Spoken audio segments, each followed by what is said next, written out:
Okay, this is the summary. The Mimer is dealing with the pasuk from Mishle Mesachekes Betvel Artzoi. And we explained that table is 2 times the word, the gematria for Arya, a lion. And we explained that there's 2 levels within the lion, the level of Chais HaKodeš and the level of the Banim. One is in Yetzirah, and the other is in Asiya.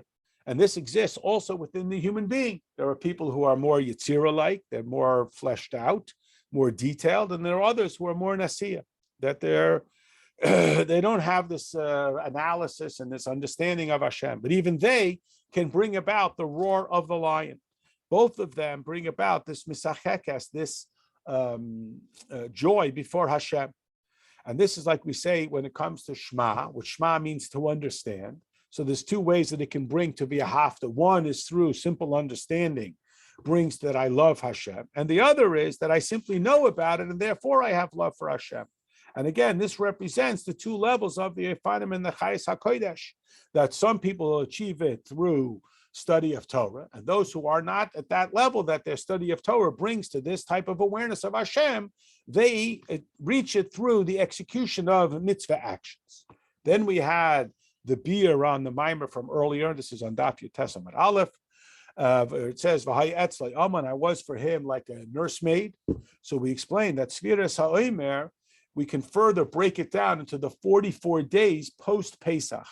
And we explained that those 44 days starting from the 7th of Pesach, which is the birth of the Jewish people, we are now out in the world and subject to, like when a child is born, he's under a little bit less protective character from his mother. He's out in the big bad world where they might steal away his godliness.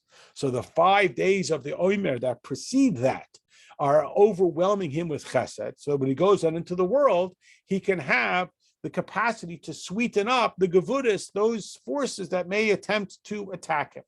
As we have a general rule that we say something is toiv, it means it's the yetzer toiv. That means it's those things which are naturally aligned with godliness. When we say that something is toiv ma'oid, we mean that it includes even the yetzer hara, that which is not naturally aligned with godliness. And that's the objective of Sfiras HaOmer, that we go out and transform those midas. So in Eretz Yisrael, we don't even say whole Hallel because we're already in the conflict with the world outside. Because once we're talking about the midas, there's always the possibility of the midas being distracted or conflicted or hijacked away.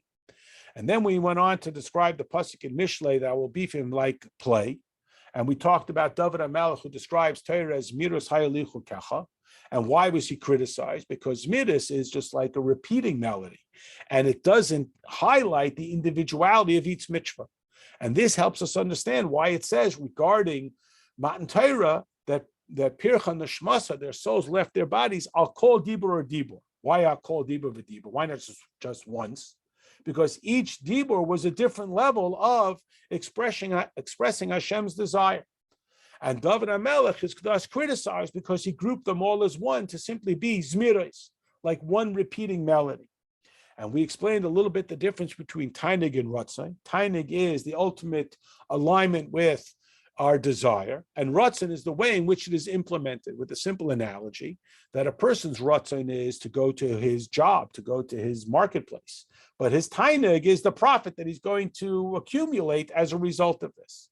And this is what we understand within each mitzvah. We are fulfilling and attaching ourselves to the tainig that is driving Hashem. And it's the individuation of those tainigs that David HaMelech, so to speak, missed when he grouped them all together under the concept of zmiris. Finally, we talked about misachekes lefanav b'chol eis. We played before him at all times. What are these 2 different times? These are the times when we feel we are face to face with Hashem, and times when it's godliness is not so overwhelmingly obvious to us. And this is our request, that we should find godliness even when we don't. And this is the Mesiras Nefesh that we pledge ourselves to when we declare Hashem Elokeinu, Hashem Echad, even when it's quote unquote not an obvious day, even when I'm not quote feeling it, so to speak. But still, we can have the roar of the lion that chases it away. And this is what includes both our Nefesh Elokis and our Nefesh HaBahamis in our devotion to Hashem.